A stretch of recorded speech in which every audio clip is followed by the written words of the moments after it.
Y en este tema 3 vamos a ver la estructura anatómica del sistema respiratorio. Hemos hecho un repaso anatómico del sistema cardiovascular y ahora pasamos a ver cuáles son las partes de las que consta el sistema respiratorio. Aunque primero veamos las funciones que lleva a cabo este sistema. Yo creo que ya sabéis por vuestra formación anterior que las células necesitan oxígeno y eliminan dióxido de carbono, que es un producto de desecho y que tiene que ser expulsado del cuerpo.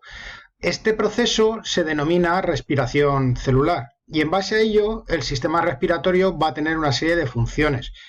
Por ejemplo, la distribución de aire e intercambio gaseoso para aportar oxígeno y eliminar ese dióxido de carbono que es ese producto de desecho de las células.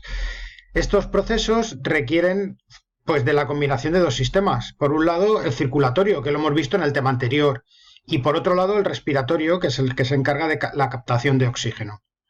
Todo el sistema respiratorio va a funcionar conduciendo aire, excepto los alvéolos y los conductos que se abren en ellos, que son los que se van a encargar de intercambiar los gases en ese espacio. Este sistema se encarga de filtrar, de calentar y de humidificar el aire que respiramos para que entre en buenas condiciones para ser utilizado dentro del organismo. Interviene en la producción del sonido al pasar el aire que expiramos por las cuerdas vocales, modulándolas y produciendo la capacidad también del habla. El epitelio en el que consta el tracto respiratorio nos va a posibilitar el sentido del olfato. Y además ayuda en la regulación o homeostasia del pH del organismo.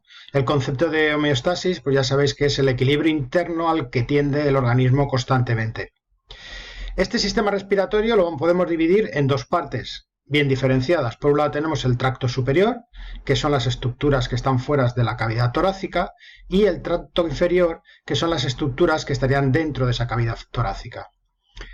Otras estructuras accesorias son la cavidad oral, la caja costal y el diafragma.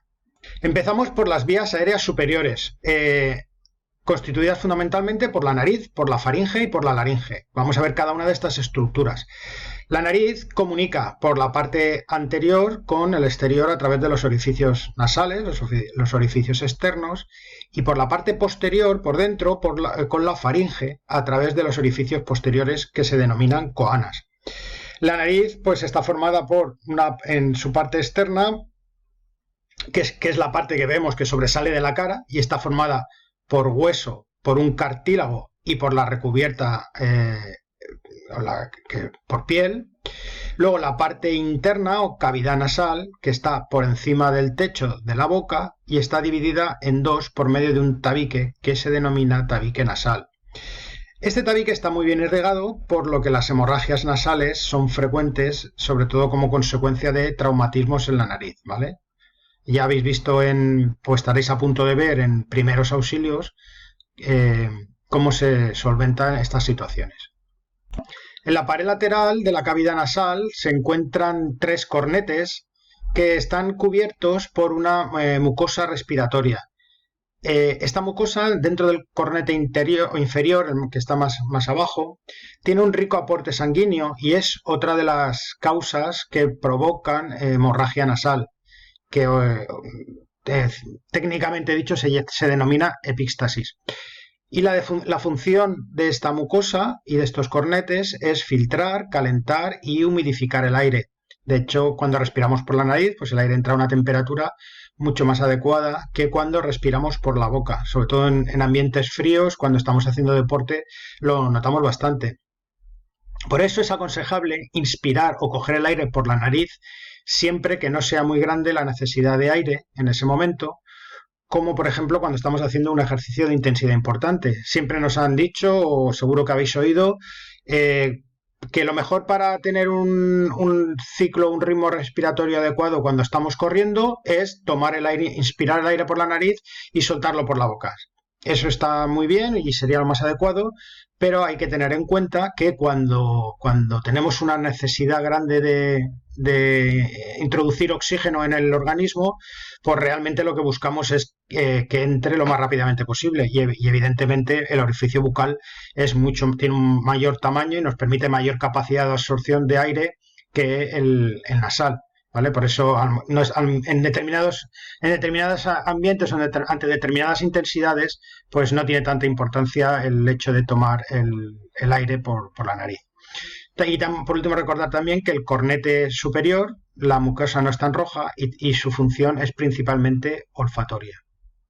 Y en esta imagen pues podéis ver un poco la distribución anatómica, el hueso nasal, que sería esta parte de aquí, el cartílago del tabique nasal, el cartílago nasal lateral, el cartílago alar mayor, que es la parte esta más externa, ¿vale? Y el tejido fibroso alar, que es el que está más hacia afuera.